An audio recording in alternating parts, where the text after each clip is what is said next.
প্রথমেই প্রশ্ন করি, ভারত কি সেমিফাইনাল থেকে ছিটকে গেছে? উত্তর না।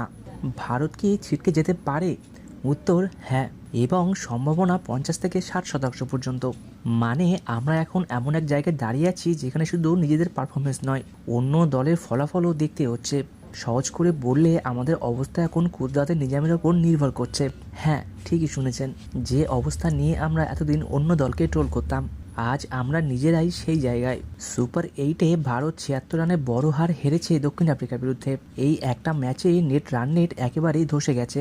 দক্ষিণ আফ্রিকার নেট রান রেট +3.8 আর ভারতের -3.8। এই পার্থক্যটা এখন সবচেয়ে বড় দুশ্চিন্তার। ধরেই নেওয়া যায় দক্ষিণ আফ্রিকা বাকি 2 ম্যাচের অন্তত একটা তো জিতবেই। সত্যি বলতে কি, তারা যেভাবে খেলছে দেখে মনে হচ্ছে দুটোই জিতবে। যদি দক্ষিণ আফ্রিকা, জিম্বাবুয়ে আর ওয়েস্ট ইন্ডিজ এই দুজনকেই হারিয়ে দেয়, তাহলে তারা 6 পয়েন্ট নিয়ে সরাসরি সেমিফাইনালে চলে যাবে।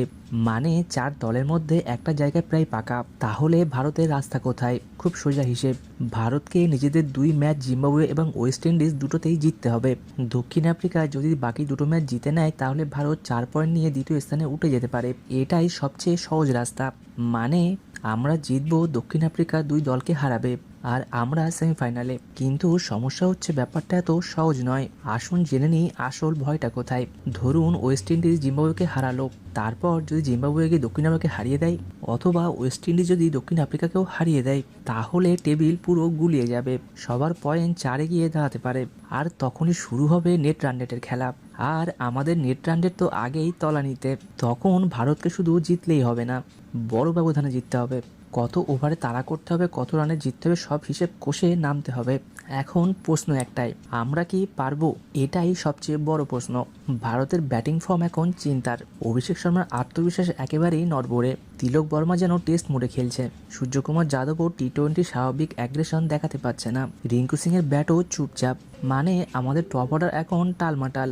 তখন শুধু ক্যালকুলেশন দিয়েই হবে না, মাঠে পারফরমেন্স লাগবে। জিম্বাবুয়ে এবং ওয়েস্ট ইন্ডিজকে হালকা করে দেখবেন না।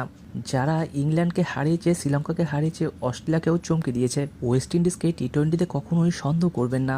2012 আর 2016 দুবারেই বিশ্বকাপ জিতেছে। এই ফরম্যাটে ওরা ভয়ঙ্কর। যেদিন আপনি ওদের হালকা করে দেখবেন, সেদিন ওরা লঙ্কা লাগিয়ে দেবে। এখন সবচেয়ে সহজ রাস্তা, দক্ষিণ আফ্রিকা বাকি দুটো ম্যাচ জিতুক, ভারতও নিজেদের দুটো ম্যাচই জিতুক, তাহলেই হিসাব ক্লিয়ার। কিন্তু যদি অন্য কোনো দল 2 ম্যাচ জিতে নেয়, তাহলে আমাদের শুধু জেতা নয়, বড় ব্যবধানে জেতার দরকার হবে। এবং সেই জায়গায় গিয়ে গল্পটা কঠিন হয়ে যায়।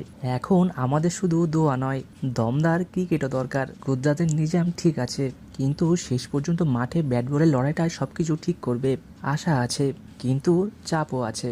দেখা যাক টিম ইন্ডিয়া কি ঘুরে দাঁড়াতে পারবে, নাকি গুজরাটের নিজামেই শেষ ভরসা।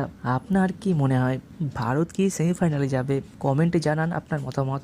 ভিডিওটি ভালো লাগলে লাইক ও শেয়ার দিন এবং সাবস্ক্রাইব করতে ভুলবেন না। ধন্যবাদ।